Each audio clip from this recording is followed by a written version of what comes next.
उसके पूरी दुनिया की राजनीति से जो संबंध है उस पर भी बोलना चाहते हैं, इसलिए वो चाहते हैं कि पहले अनिल प्रसाद हेगड़े जी बोले।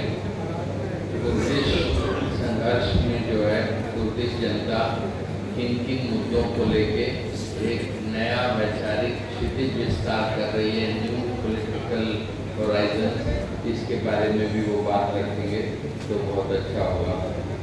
अनिल प्रसाद हेगड़े जी, पूर्व सांसद, राज्यसभा बिहार।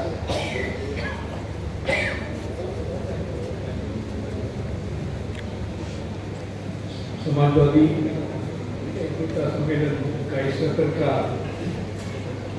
जो अध्यक्षता करने वाले मेरे मित्र विजय प्रताप जी, आदरणीय मंच और देश भर से आए हुए समाजवादी साथियों,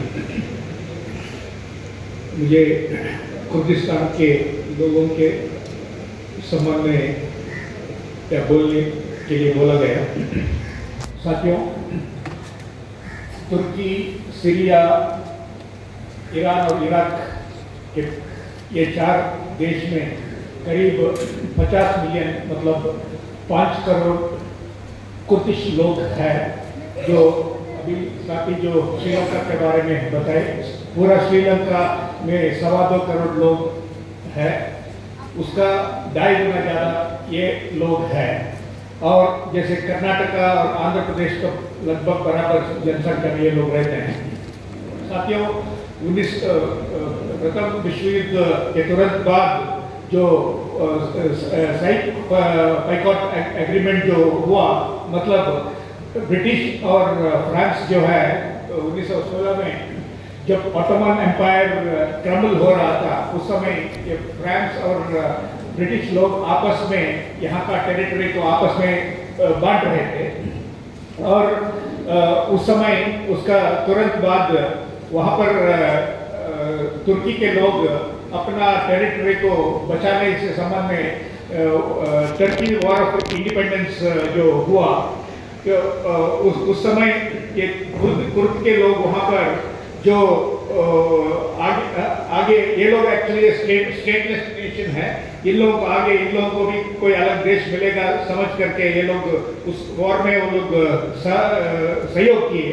तो उसी बीच में एक सिवरेज एग्रीमेंट हुआ 1920 में, जो उसमें ये बोला गया कि कुर्दिश लोगों को भी देश, एक अलग देश दिया जाएगा। लेकिन ये जो टर्किश वॉर ऑफ इंडिपेंडेंस 1919 से 1923 तक चला, और इसी बीच में ट्रीटी ऑफ लुसेन जो हुआ, वहाँ पर टर्की का जो बॉर्डर निश्चय हुआ।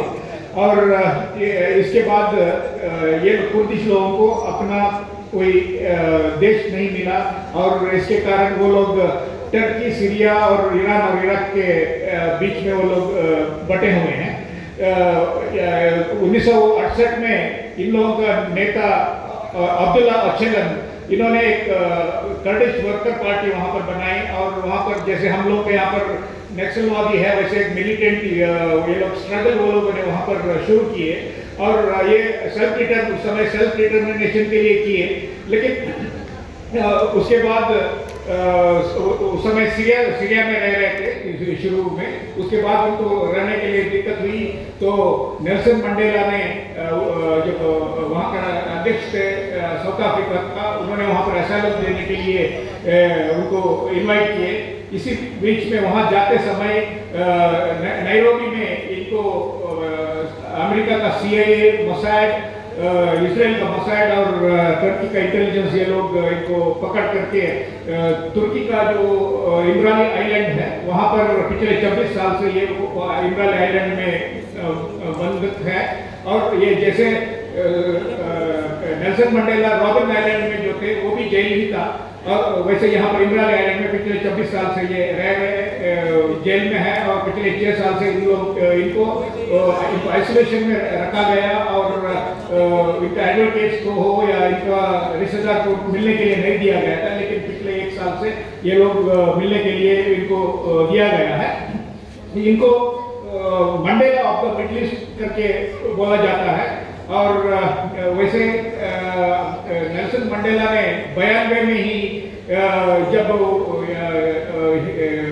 रिहा हुआ उस समय उनको कमल अतातुर्क पीस अवार्ड जो टर्की दे रहा था, तब उन्होंने उसको एक्सेप्ट नहीं किया, इसीलिए कि टर्की में वो ह्यूमन राइट्स वायलेशन होता है करके। तो अभी साथियों, अभी स्थिति ये है कि ओचलन वो अपना जो पार्टी को डिसॉल्व किया है, अपने केडर को सारा आर्म्स स्ट्रगल सब छोड़ने के लिए उन्होंने बोला है। यूनिट जो बातचीत के लिए वो तैयार है और वो विशेष बात यह है कि ओचलन नेशन स्टेट जो है इसका पक्ष में नहीं है, नेशन स्टेट का विरोध है। नेशन, उनका मानना है कि नेशन स्टेट पेट्रियार्की जो पितृसत्ता और कैपिटलिज्म और एनवायरमेंटल डिग्रेडेशन के लिए ये जिम्मेदार होता है, इसलिए वो अलग देश के लिए मांग नहीं कर रहा है। कुर्दिश लोग इसीलिए उनका एक सिद्धांत है, वो डेमोक्रेटिक कन्फेडरलिज्म है। ये विचार को वो पॉपुलराइज कर रहा है, जिसमें उनका कहना है कि महिलाओं को समान भागीदारी देना और उन लोग को हर स्तर में राजनीति में आगे बढ़ाने के लिए वो प्रचार कर रहे हैं। और उनका जो ये जो डेमोक्रेटिक कन्फेडरलिज्म के अनुसार विलेज रिपब्लिक्स, यहाँ पर हम लोग स्वराज जो बोलते हैं विलेज रिपब्लिक्स होना और डिसेंट्रलाइज्ड मॉडल है और अलग अलग धर्म के लोग, एथनिसिटीज, अलग अलग संस्कृति के लोग एक साथ मिलकर वहाँ पर काम करने की एक मॉडल है। एक मॉडल ऑलरेडी सीरिया में एक रोजावा नाम का एक जगह है, वहाँ पर उन्होंने बनाया हुआ है। और इसलिए साथियों, इस सत्र में toward peaceful and political solution to the Kurdish question and the initiation of a process for democratic integration. This conference supports the international efforts by trade unions and 88 Nobel laureates for the immediate release of Kurdish people's leader Abdullah Öcalan, who has been held in isolation for 26 years in the Imrali Island. We urge the Turkish state to establish the necessary legal political framework to safeguard and implement the agreements emerging from this new peace process, to draft a democratic and civilian constitution that recognizes all national, ethnic and religious identities as equal and guarantees their cultural rights.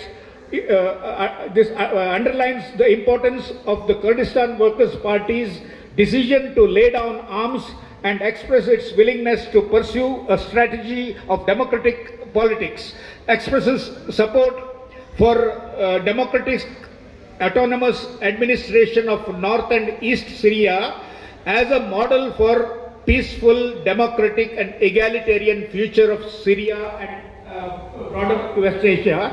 This conference welcomes the historic Memorandum of Understanding signed on March 10, 2025 between the Syrian Democratic Forces SDF and the Syrian Caretaker Government SCG for peace and stability in Syria, and calls for SCG to form an inclusive government, adopt a democratic constitution and prevent 500 Alawite and Druze lives. Thank you. Friends, ये हम लोग का ये Samajwadi conference में ये resolution मैं पढ़ा था। धन्यवाद।